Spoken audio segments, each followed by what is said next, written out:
কে আসলো রে আবার? দেখি তো। ও ভাবি আপনি? আমি আছি ভাবি। ও আচ্ছা, আসেন ভাবি আসেন, বসেন ভাবি বসেন। কি অবস্থা ভাবি, কেমন আছেন? আলহামদুলিল্লাহ ভাবি, ভালো আছি। কিছু খান ভাবি, চা খাবেন? না ভাবি, আমি চা খাই না, আমি কফি খাই। ও আচ্ছা। কেমন? জানেন ভাবি, আপনার ভাইয়া আমার জন্য লন্ডন থেকে একটা 3 পিস আনছে।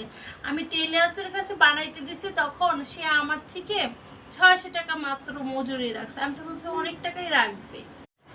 আপনার ভাইও না ভাবি আমার জন্য সৌদি আরব থেকে একটা নেকলেস আনছে বুঝছেন, কিন্তু পরি না। যদি কেউ কিছু বলার গিফটের জিনিস তো এই জন্য পরি না ভাবি। তারপর একটা লিমিট থাকে। ভাবি জানেন না, আপনার ভাই আমাকে 15 ভরি স্বর্ণ দিছে, তারপরও ঈদের সময় 1 লাখ টাকা দিছে, বলছে তুমি ওই টাকাটা দিয়ে একটা 3 পিস কিনবা। কিন্তু আমি না 3 পিসটা কিনে নেই ভাবি, বুঝছেন।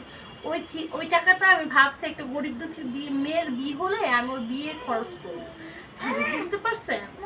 ভাবি আপনার ভাইও না আনাইছে আমার জন্য, এই সন্ধ্যায় একটা চেন পাঠাইছে, তারপর ওইগুলা দিয়ে হচ্ছিল। এখন অনেক কাপড় চোপড় কিনছি ভাবি, কারণ অনেক কিছু কেনা হয়েছে, কারণ সামনে আমার ভাইয়ের বিয়ে তো এর জন্য।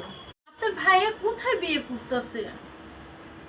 আমাদের দেশেই বাড়ি ভাবি, আর হচ্ছিল অনেক বড় লোক তো, এই জন্য যদি কিছু কেনাকাটা না করি কিভাবে হবে বলেন। যার পরে একটা লিমিট থাকে। আচ্ছা ওকে ভাবি, আসি তাহলে, ভালো থাকবেন। বসেন ভাবি বসেন, কফি খাওয়া যাক। না ভাবি, কফি খাবো না, আসি ভাবি। হ্যাঁ তো আচ্ছা ভাবি, আপনারা যাবেন আমাদের বাসায়?